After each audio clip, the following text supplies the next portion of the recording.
Kaya everyone. Good afternoon. My name is Tina Ugle and I'm the Managing Director of Noongar here in Perth.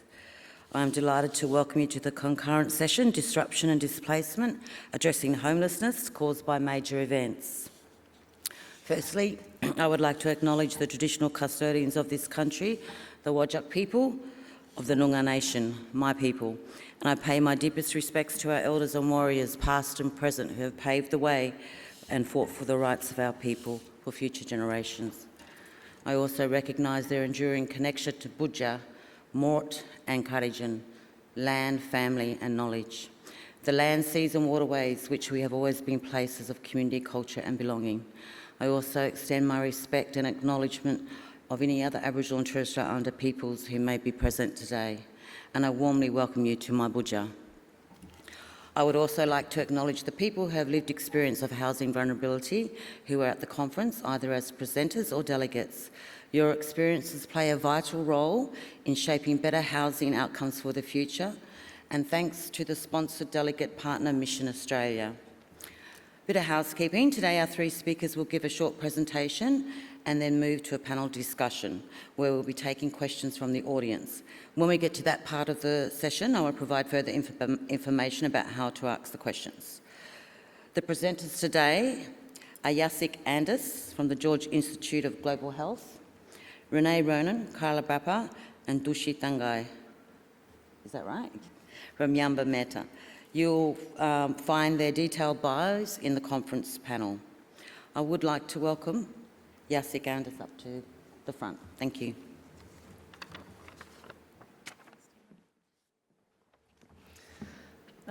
Thanks everybody, and thanks Tina. It's such a privilege to be standing here at the National Housing Conference. I want to acknowledge the Whadjuk people of the Noongar Nation and pay my respects to elders past and present. So my name is Jacek Anderst. I'm a research fellow at the George Institute for Global Health within Gundulmana Heal, an Aboriginal and Torres Strait Islander health program. I'm a non-Indigenous person and I've been working with Ani Lola Ryan, who's a Dharawal elder, for the past 6 to 7 years. Unfortunately, Ani Lola was meant to present with me today, but she couldn't be here for family reasons. But yeah, today I'm really proud to present something that we co-developed, Bundi, which is a housing tool. Bundi means weapon in Dharawal, and Bundi is it's a housing tool which supports Aboriginal tenants in the mainstream housing system in getting their needs met and meeting their housing priorities. So that's what I'm going to present on today. And also there will be a video message from Ani Lola just in a moment. I also really want to acknowledge the Dharawal country, Bidjigal, Ugle and Dharawal people whose country I have been working on for the last 7 up to 8 years on housing and health projects.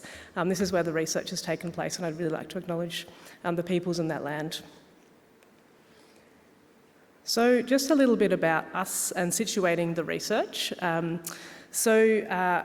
Lola is a Dharawal elder. She's a mother and a grandmother. She's an Aboriginal health worker who for decades has been working with her community in southeast Sydney in La Perouse. Many people, in this room may know about La Perouse, but it was one of the first established missions in New South Wales. It has a long history of Aboriginal resistance, the bicentenary protests in 1988. And Ani Lola is very central to that community and has been advocating for the health and wellbeing needs of her community, and for the last 7 or 8 years in housing specifically. So it's a thriving community. The Bidjigal and Dharawal people have a lot of amazing services, Aboriginal community-controlled services in that area. And there is Aboriginal community-controlled housing, but there are also a lot of mainstream housing providers, public and community housing providers, where Aboriginal people from that area also live. And those are the people that we have been working with and supporting, and that's what the Bundi tool is made for. So a bit about myself. So as I said, I'm a non-Indigenous person. I actually grew up on Noongar land, so really privileged to be back here. I've been living in Sydney for the past 7 or so years, this project was the Bundi tool and other parts of that were part of my PhD around housing, home and health, specifically looking at the meanings of home and housing priorities of Aboriginal social housing tenants in the mainstream system in social housing.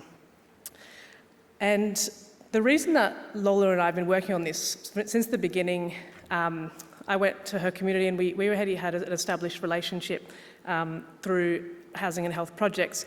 I asked her what kind of thing would she want to be working on. She said, I really just need my community to have decent housing.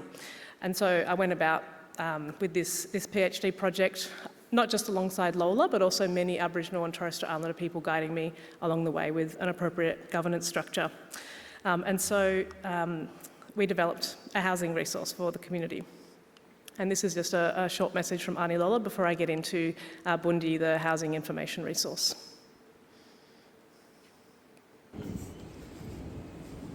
Hello, I'm Lola Ryan. I'm the Aboriginal health worker for the John Pelly Health Team of South East Sydney Local Health District. Sorry I can't be there today through circumstances, family circumstances. I had to back out, but we have been working, Jacek and I, and some of our other Aboriginal workers in the community and community members have been working on a healthy housing project for around 4 to 5 years. And we did many interviews with Aboriginal families in and around my community and elders who live in social housing. And we wanted to get their views on how their social housing experience were over the years that they've lived in the housing. And we found many to have quite a few problems with the housing system. So for that, through that and all of that research, we developed a tool, and the tool is these pamphlets that we developed so that we could give community members information on how to deal with social housing and what their rights are when they live in social housing. Because people think that living in social housing, they have to abide by their rules. But there are places that they can go and people that they can speak to about their own rights instead of just taking, like the system, taking them for granted that they don't have a voice when they live in social housing. So I hope you enjoy your conference. I'm really disappointed that I can't be there. I'd love to have been there because Perth is such a beautiful place, and I want to thank you for inviting us to present. And in our language we say see you later, and it's Nundawabi. That's my Daral language, and because we only say goodbye for sorry business. Thank you very much. Enjoy the conference. I hope you have a great time.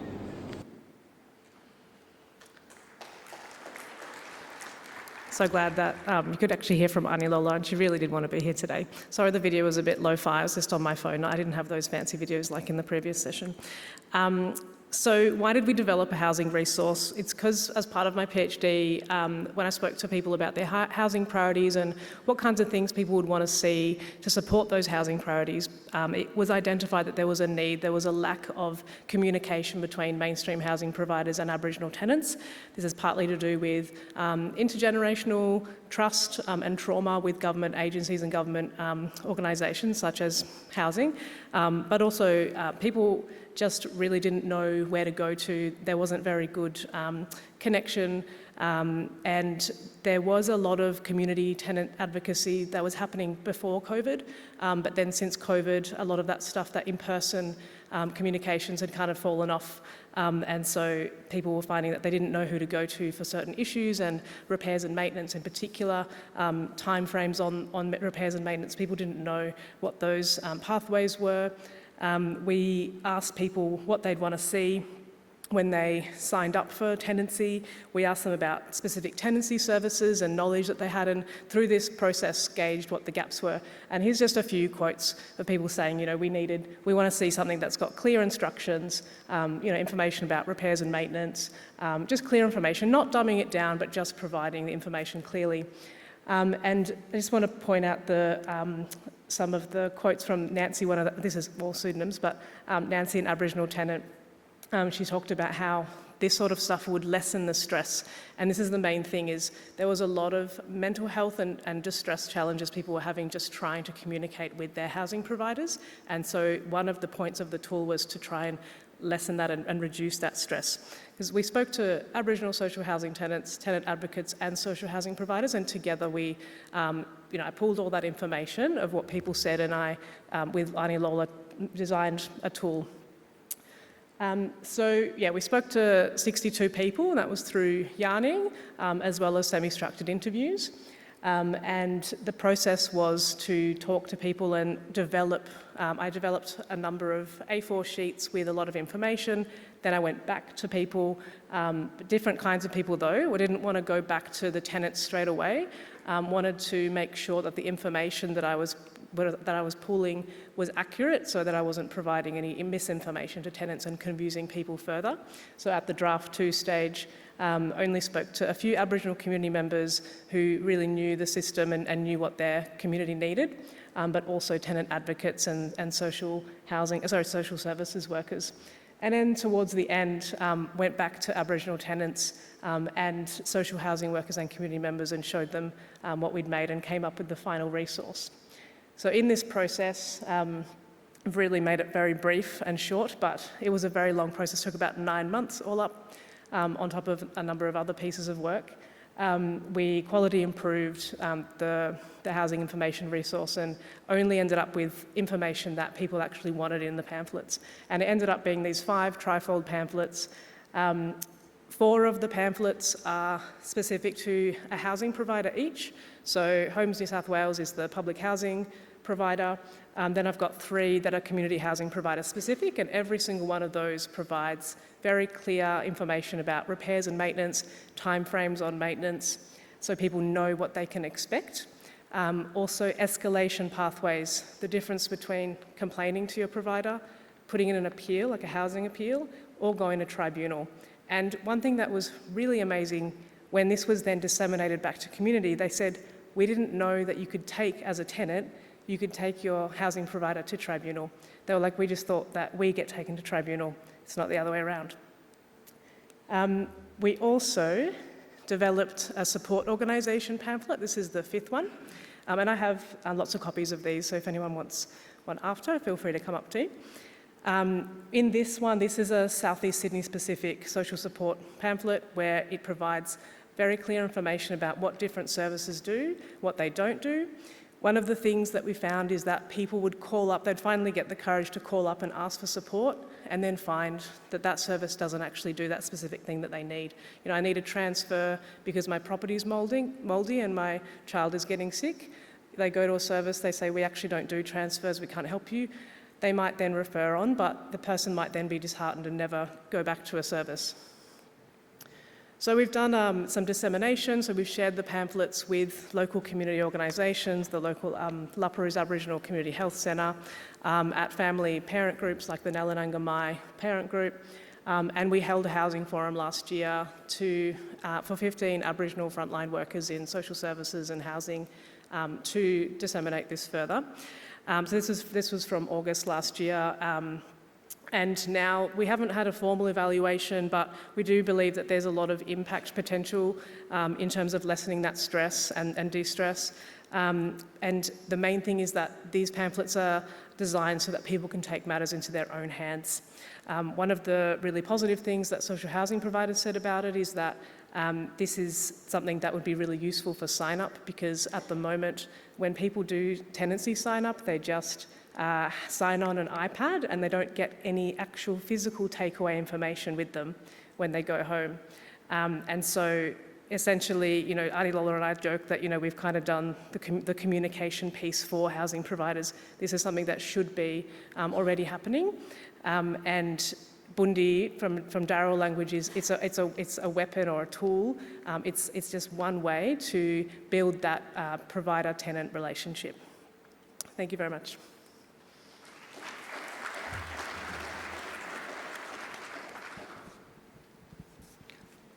Hello. Jacek, how long did that take to develop in terms of all the consultation? Well, from the beginning, from like when we actually started yarning with people, that was in, because that was, my PhD was about yarning with Aboriginal tenants about meetings of home and housing priorities, and then also hearing from tenant advocates and social housing workers.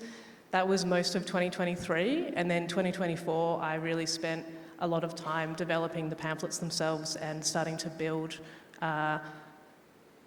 more from the project and understand even deeper what the community needed. And now we're starting to think about future projects around, maybe having in-person housing workshops that are led by Aboriginal people, supported by myself and other people who have knowledge about how the system works, but not coming from us, but having Aboriginal people actually running those sessions. Thank you, that sounds amazing. I might have to grab some of those pamphlets off you. I'd like to introduce Renee. Ronan from Kaarla Baabpa.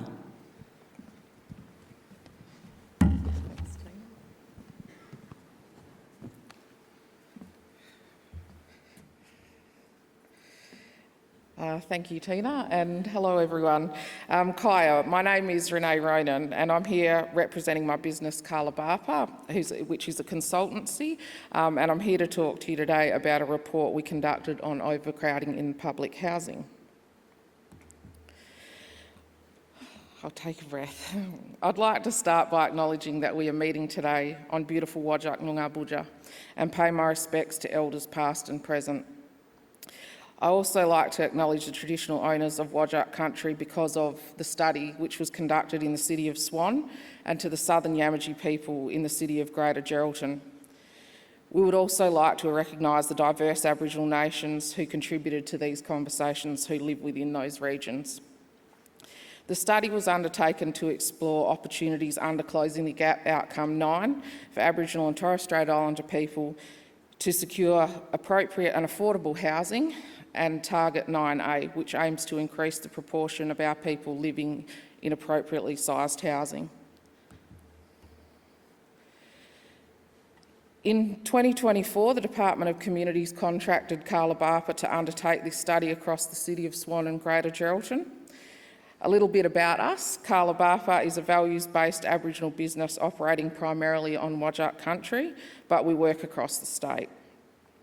Pictured here are the founders and managing directors, myself, a Whadjuk and Balladong Noongar woman living on Balladong country, and Natasha Kicker, a proud Garriara and Bunabah woman living here on Whadjuk country with her family. Before launching our business in 2023, Tash and I worked together for many years in child protection, and we continue to bring those learnings into our community-based research.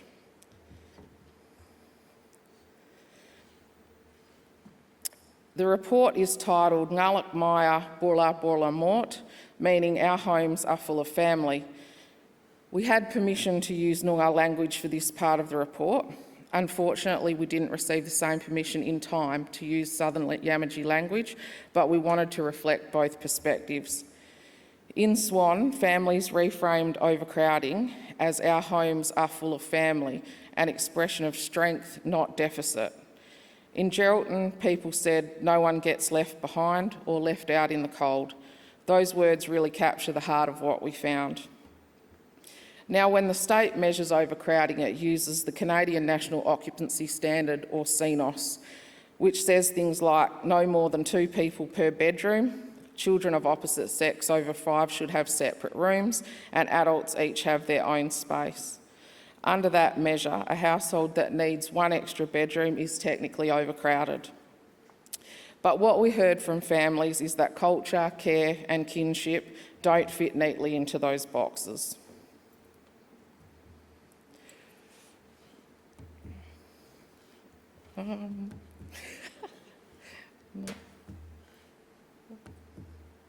Okay, that's not... Yep, now I've got to go back. sorry. Across both regions, we spoke to 23 participants, 13 in Geraldton and 10 in Swan, along with 5 Aboriginal organisations providing tenancy support. So this included Kaarla Resource Centre through Indigo Junction, Noongar Maya and Wunjinning in Perth, and Bundyara and Murchison Regional Aboriginal Corporation in Geraldton. Of those participants, 10 were living in overcrowded conditions by CNOS measures. But it's important to say that this didn't always mean huge numbers of people. Sometimes it was just a grandchild sleeping on a couch for an extended period, or someone putting a mattress down on the lounge room floor each night. Many others had lived in overcrowded homes in the past. They came to share their stories because they wanted change. They wanted to help shape better housing for Aboriginal families.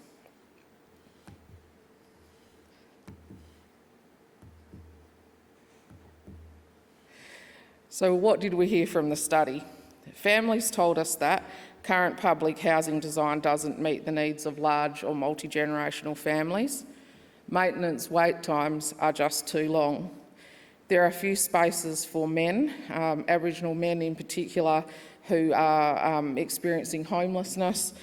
And one of these reasons is because of resourcing for women and children. That's prioritised even in the homes of the people that we spoke to. There are not enough safe play areas for children within public housing homes. Elders want a quieter life and better support, and culturally living together across generations isn't just practical, it's cultural obligation and a way of showing care. Many also felt that some public housing properties should be retained for the next generation, as these homes hold family history and connection. We also learned that household composition changes often. The number of people in a home is rarely static, so the periods of overcrowding come and go, and the numbers fluctuate as well. Not everyone has the skills or capacity to manage their own home that are living within these homes, and some tenants don't know their rights and are fearful about being honest with housing because of possible repercussions. Families spoke about boarded up houses creating frustration, knowing homes exist but aren't being used, which was particularly an issue in the Geraldton region, and people just looking for better communication around that. And many shared the emotional toll of trying to support family while dealing with their own trauma and stress.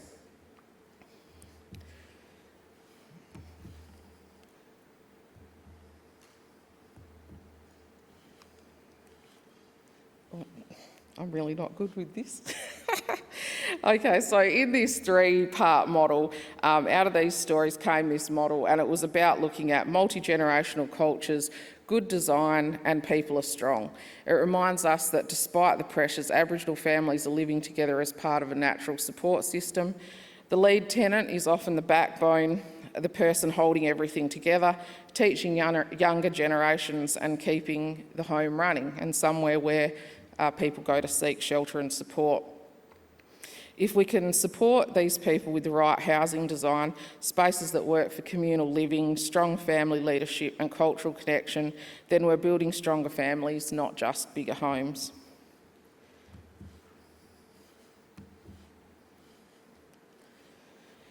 So what can we do? We can improve housing design.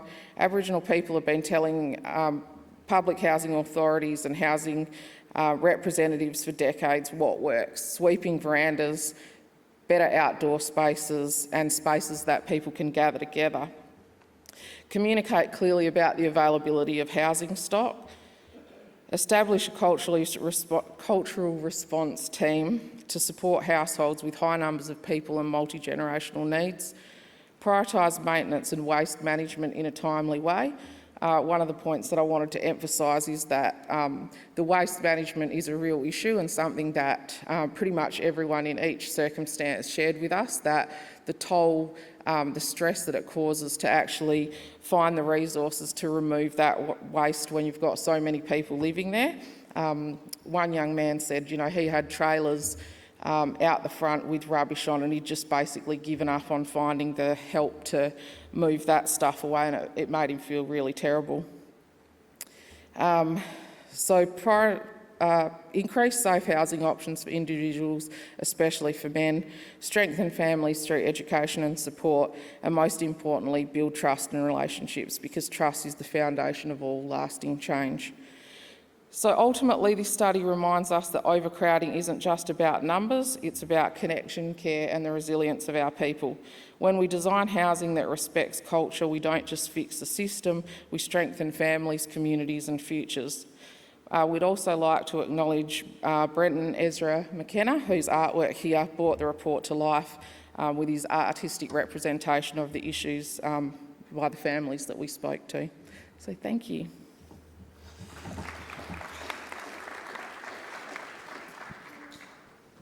Thanks, Renee. I've got a bit of a hairy question to Aksha. So you were commissioned by the Department of Communities in terms of policy reform. Have they implemented any of the recommendations? No, we're not currently aware of what they have or haven't implemented. Do they keep you up to date with any reform or? Not at this stage, no. Okay. Just wanted to make a note of that. Yeah, thanks, Tina. Is there anything that, you know, when you interviewed all the tenants, were you finding very similar, the same stories with our mob in terms of overcrowding and family obligations? Yeah, top of the concerns was timely responses to maintenance requests, because those issues obviously build up over time. One of the things was, you know, if water leaks aren't dealt with, then water bills start accumulating and building up. And often, if it's not identified, then the tenant might not necessarily know that there is an issue with the water. So that's sort of like another, through analysis and looking at the amount of the water bills, trying to identify that there's an issue there and whether it's something that needs to be responded to as well. So yeah, and the waste management issue was a real issue for people and impacted on their stress levels and overall well-being, I think. Thank you. Last one, I'd like to introduce Dushy Thangiah from Yumba-Meta. Firstly, I'd like to acknowledge the traditional custodians and pay my humble respects to the Noongar elders, past and present. I'd also like to take this opportunity to pay my respects to the elders of Townsville, who were the trailblazers 50 years ago. It is because of them that we have a vibrant organization like Yumba-Meta still thriving and serving its community. I was reflecting on the conference and I was thinking, you know, we are talking about a housing crisis, but Indigenous Australians have faced a housing crisis for over 200 years since colonisation. This is not something new that the sector is grappling with.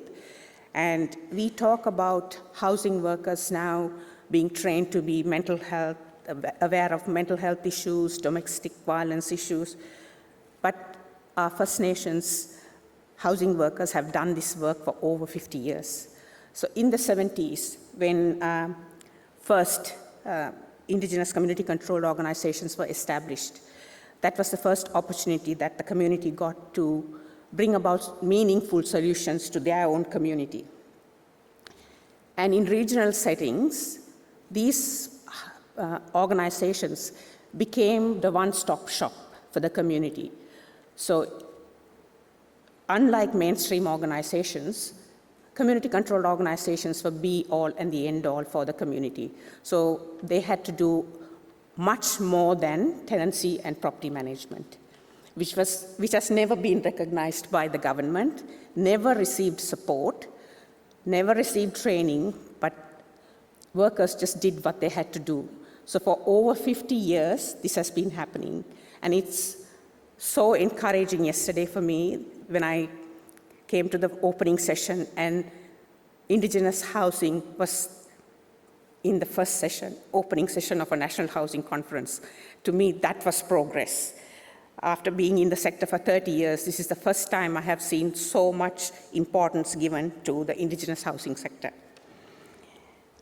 Now, in regional communities, we face different challenges to mainstream.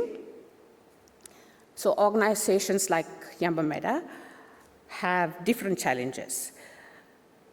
One thing is that people from rural and remote communities come into the regional towns for health, education, job opportunities, for generally a better life. And this actually places a lot of strain on local regional community organizations. But it has never been accounted for in funding models. And also, we face a lot of challenges from community perception. There is a view by the mainstream as, we are inefficient, we don't know what we are doing, and every time we place tenants, there is neighborhood pushback. Any project that we do, the biggest challenge is neighborhood pushback. So all these challenges we have to face, and I would say that Aboriginal and Torres Strait Islander people in Australia are one of the most resilient people on this earth. So we keep fighting for no matter what happens, we keep fighting for what is rightly good for our community. I might just give you a few examples of projects that Yumba-Meta has done. So Yumba-Meta board, the elders, decided on a model that was different to any other mainstream organization, I suppose, because what they were trying to achieve was a meaningful, sustainable solution for the community. So our housing model has different types of housing: crisis accommodations, transitional accommodation, elder housing, specialist disability housing, accommodation for people traveling from remote communities to access health. So there's different types of housing, and also we have 14 support programs, so that we can provide the support a person needs at different stages of their life if they are to sustain and thrive in the community. I'll give you just a few examples of projects that we have done, and it has taken years for us to get to this point. Our elders village, which is called the Ernest and Maud Houlihan village, the community, the elders wanted a place, a retirement place for them, a development that would have detached houses, 2-bedroom houses, so that visiting family during school holidays, grandchildren can visit. This project, we bought the land in 2001, and when the first tenant moved in, it was 2012. So we were not aware of ATSIC going to be wound up in 2005.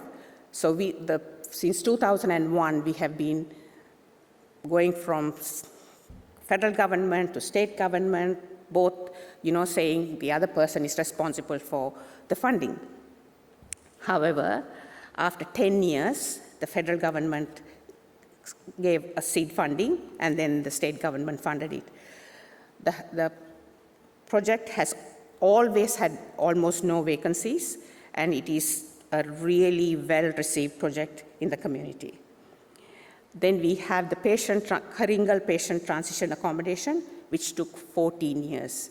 People were falling into homelessness, engaging in public intoxication, which was a real issue for the Townsville CBD.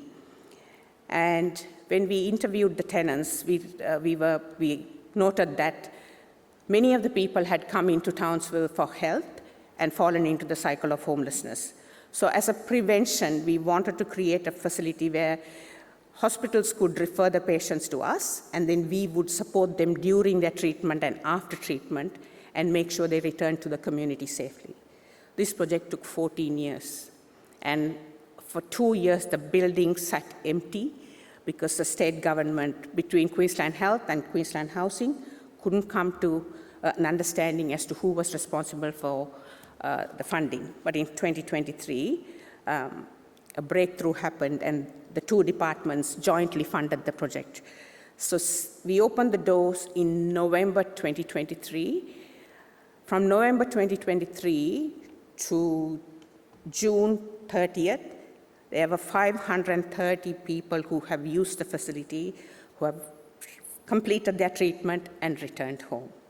So I think the challenge for Indigenous organizations is that the department governments struggle to understand that the business models that we create is not the usual tenancy support, and property management. We are much more than that. And it is, I think, hard for governments to understand that what an Indigenous organization aims to do is to bring a holistic support. That's something that we still grapple with, trying to make governments understand. I might just play the video now, so there's some context to what I have been saying.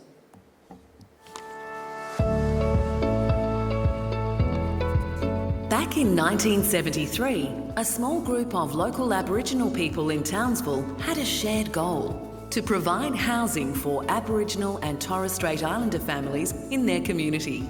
Little did they know that their vision would evolve into Yumba-Meta Limited, leading the housing and homelessness agenda, particularly for First Nations people in Queensland today. Currently providing 203 tenancies, Yumba-Meta's journey began with just 8 homes.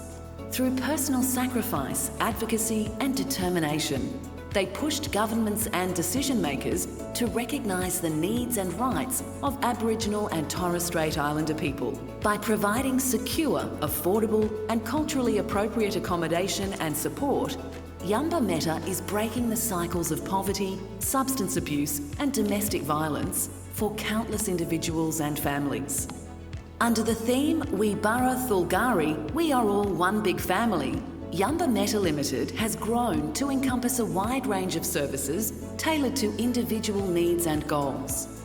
Let us share some incredible statistics about the impact Yumba-Meta has had.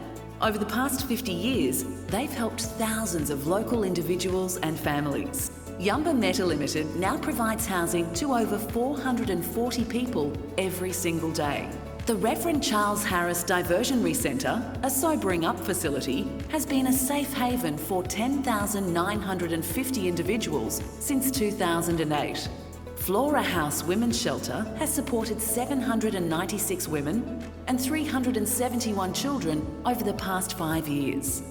Elsie House Women's Shelter has supported 72 women and 102 children since January 2021.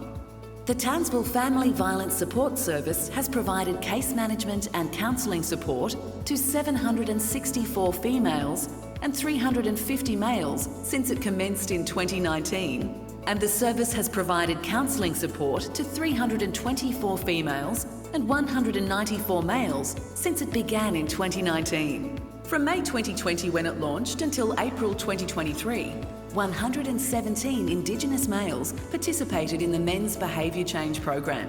Since 2011, 2,920 clients have participated in the Breaking the Cycle program that helps First Nations people dealing with substance abuse. From 2015, Dale Parker Place has provided housing and on-site support to over 40 individuals every day. Since launching in January 2023, We Burra Thulgari Residential Care Services for Young People has supported 30 young people. Since its commencement in July 2021, the We Burra Thulgari Tutoring and Mentoring Program has provided educational support to 59 Indigenous children aged 7 to 8 years. Yumba-Meta offers 13 dedicated transitional accommodations and support to Indigenous people moving to Townsville for employment, education or training from remote communities. In 2018, Yumba-Meta achieved another milestone by becoming the first organisation in Townsville to build an NDIA-approved specialist disability accommodation home. They now have 8 residents in 4 SDA homes owned and managed by Yumba-Meta. Karingal Patient Transition Accommodation is designed to provide short-term supported accommodation for people travelling from remote and rural communities to access Townsville University Hospital and other health services. Yumba-Meta's privately funded residential estate, Hillside Gardens, spans over 20 hectares of land and includes a mix of social, affordable and specialist disability accommodation homes. The Ernest and Maud Houlihan Elders Village is a retirement village-style accommodation for older Aboriginal and Torres Strait Islander residents with 16 two-bedroom homes. Yumba-Meta Limited also has Housing Wise Realty, a registered not-for-profit real estate agency that offers personalised rental services in the private market. They focus on providing the best management for landlords and tenants, not just the most properties. Yumba-Meta Limited has truly been a game changer in the lives of many vulnerable and disadvantaged individuals and families, especially among Aboriginal and Torres Strait Islander communities. It's inspiring to see what can happen when a group of passionate people comes together to make a positive impact. Here's to another 50 years of Yumba-Meta Limited, changing lives for the better.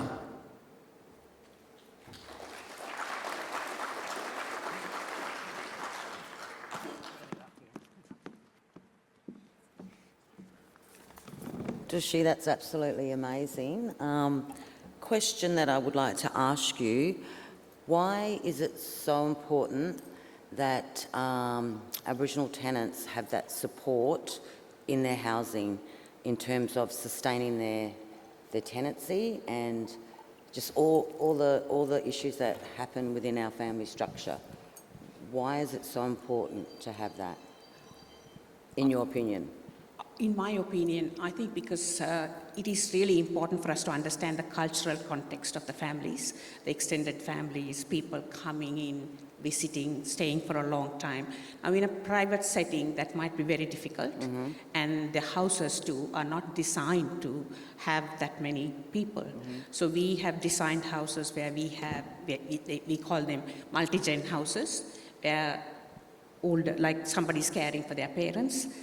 They're still in the same house, but they have a separate unit attached. And if they have an older child living with them, things like that. I think for a long time, First Nations people have been excluded even in that education part. So a lot of them really don't understand the importance of the tenancy responsibility. So I think that support is really important. Once you give them the support, a lot of our tenants have gone from rough sleeping to maintaining private rental. Yeah, amazing. Amazing. Well, thank you. I'm coming to visit you. Okay. Next is questions from the audience. If you would like to ask a question, please raise your hand and wait for one of our volunteers to bring the microphone to you. No questions. Oh, at the back, sorry. Oh, stop.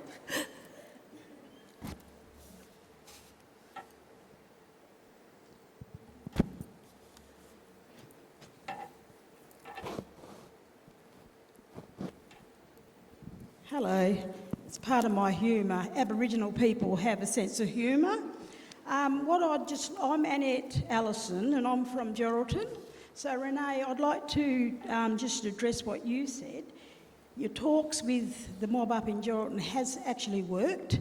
So what's happening now, what did I say I was? I'm a homeless support worker, sorry. So what's happening now, Thangiah is working with the people. They take trailers to their properties and they can put the rubbish in there, then they'll pick it up. Otherwise they can just drop the bags off. Grams are the same. Grams do the yards as well. So I just wanted to give you an update of what's happening there.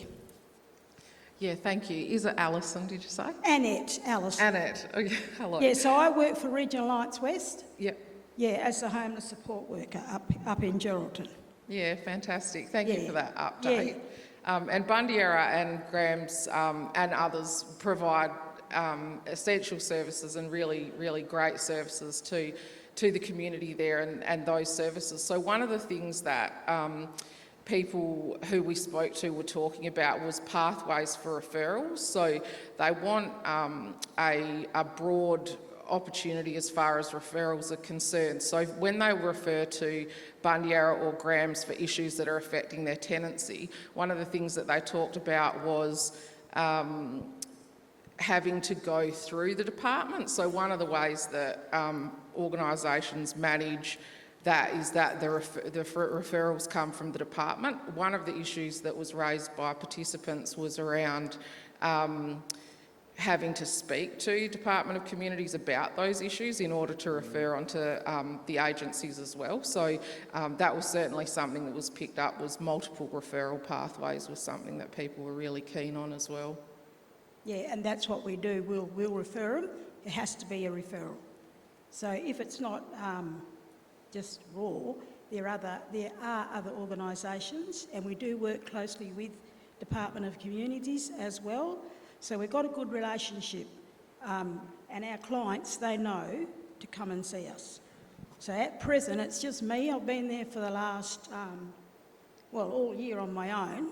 Just to give you a bit of an update, I've got 48 open cases, and I've got 35 plus to see me. So next week, we got a new worker. So I just want to let you know. Thank you. Thank you. Thank you. Any more questions? Leanne, just down there. Oh, sorry. Hello, I'm Jess Knott from Coast Bay Housing Group on the Sunshine Coast. I'd just like to ask, in the context of medium density developments, what are some design considerations that we should be putting into our brief to make sure that housing is appropriate for Aboriginal people? Anyone want to answer that? Dushy? Yeah. I would say a lot of common spaces, larger common spaces, and even if it's a 2-bedroom unit, I think it's a good idea to have 2 toilets, not just 1 toilet, because you have to accommodate for visiting people. And larger gathering areas would be a good idea.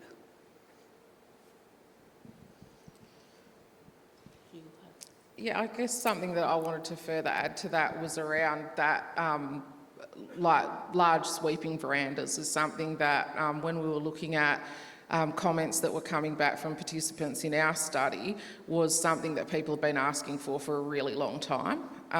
So that was one thing. The other was highlighting some concerns, I think, around adequate play spaces for children. So just thinking about if you are living in a house where there's a lot of people, your house is full of family, then being able to go into those overflow outdoor areas and having good, safe places for children, because I think that what we need to highlight is the realities that some participants in our study were saying that their backyards were underdeveloped and full of debris, or from a previous tenant when they'd moved in, full of litter that was under the surface of the ground as well, which was unsafe for young people, but also families in housing that backs onto alleyways when there's known drug use in the area.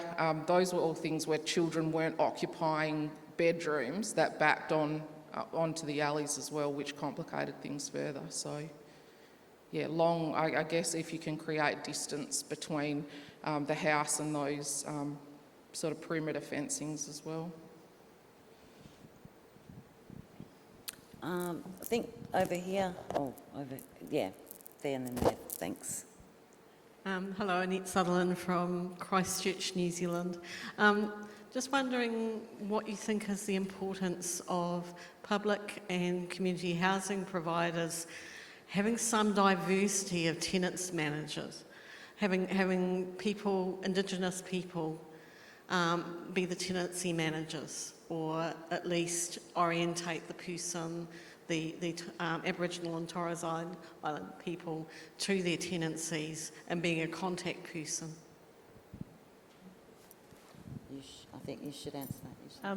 There was actually a lot that came out of my study around Aboriginal tenants wanting to speak to Aboriginal people who are staff of social housing providers. I also interviewed Aboriginal specialists and Aboriginal staff from social housing providers, and I found that there are roles in the mainstream housing provider system for Aboriginal people that they're also just regular tenancy managers, and then you also have people who are in specialist roles where they only work with Aboriginal tenants. However, I did find that the social housing provider system really struggles to retain Aboriginal staff, and people did talk to me a lot about There were some people I spoke to who were Aboriginal tenants who used to work for public housing, and they said that the racism was rife through the organisation, and they were often one of only one or two people in the organisation, in their frontline provider office, who were Aboriginal. That is very superficial recognition of Aboriginal people's needs. So there is an issue there of high turnover, and there was a lot of Aboriginal tenants who really wanted to speak to Aboriginal staff, but also found it hard that there was barriers to being able to access those staff members, and being told, those people aren't available, or they're only going to be available for you if you're in crisis, essentially. Specifically Aboriginal specialists in public housing. They're supposed to be for acute cases. However, Aboriginal tenants that I know said they found that offensive. They're like, well, I'm an Aboriginal person, why can't I speak to an Aboriginal person? And so, yes, there needs to be more. However, there's a lot of pressure on Aboriginal people who live, especially if they live in the area where the housing provider office is, and they know a lot of Aboriginal people in the area, of course, and may have been tenants themselves. There's a lot of cultural pressure for them, and pressure within just the white system of that provider system they're working in these two worlds. So it is tricky, and there needs to be a lot done in that space. Thank you. I think there was just one more over here. Thank you, Tina. Leanne Caton, Aboriginal Housing NT. Just in relation to the question that the ladies asked up the back about structure of the houses, I guess. In the Territory, we have over 33% Aboriginal population. So 66% of those people live in the bush. So very traditionally orientated. So what we're working with government in the co-designing of houses is that, we have 2 bathrooms at either end of the house. That's because of poison relationships, and, a cultural business, they need to be separate, because it makes it very hard, as we know, when you've got an overcrowded house with sometimes up to 30 people living in it, and you have people who've got avoidance relationships living in the same house. So, that as a bare minimum should be a bathroom at either end of the house, one for men and one for women. And the other thing was just a comment for Dushy. I have family that live in Townsville, and I'm really, really impressed with the Yumba-Meta houses, because I've actually stayed in them. I don't know if I'm allowed to say that, might be overcrowding, but for family business I've gone over there and stayed both in the Elders Village and in a couple of other houses. So out of this world compared to the houses that we have. So congratulations. Thank you.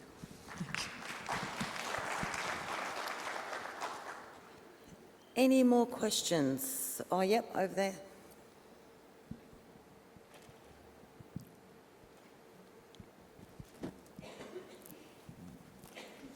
Hi, Dylan Kroll, Director for Thurl Housing Aboriginal Corporation and Thurl AMS. One thing I wanted to touch on was I've heard a lot of speak about the data that we share with the government, and what you were employed for, Aunt, to go out into communities and do all those investigations. And then when you asked Aunt if you knew the results, we're seeing that a lot, that our data is being used, but we're not being told the outcome. We're not keeping that data sovereignty. Mm-hmm. We put in all this work, we share all of our stories, and we have our community come out and tell the same story over and over again. And then we find out 1, 2, 3 years later that the government's taken all that information, but it's been mainstream organisations that have been given the funding to implement the data that we provided, and then we have to go to these mainstream organisations to get money off them so we can work with our people. I think when the government's coming in and doing all this research on our people, that if they're coming to an organisation that's established and working in these communities, we should be the ones who are getting the funding to implement into our communities, because we're the ones who end up doing the work anyway. It's not right that we have to go to mainstream organisations to fight for funding for the information that we provided. And in all the statistics, and to touch on one thing you said about Aboriginal people wanting to see Aboriginal staff and the social housing providers. When social housing providers were initially established because in New South Wales this is for, because the social housing government sector was overwhelmed. They handed them 2,500 properties to these agencies so they could get started and get on their feet. But when they identified the same issues in the Aboriginal community, we weren't given, like, we've been up and running for 5 years now, we have 160 properties. We weren't given the same start as the mainstream organisations, but we're held to the same standard, if not a higher standard. But we don't have the same income or same support that everyone else does, the mainstream organisations do. Thank you, and I totally agree with you, 100%. Sorry, this light is really bright. Is there any more questions? No?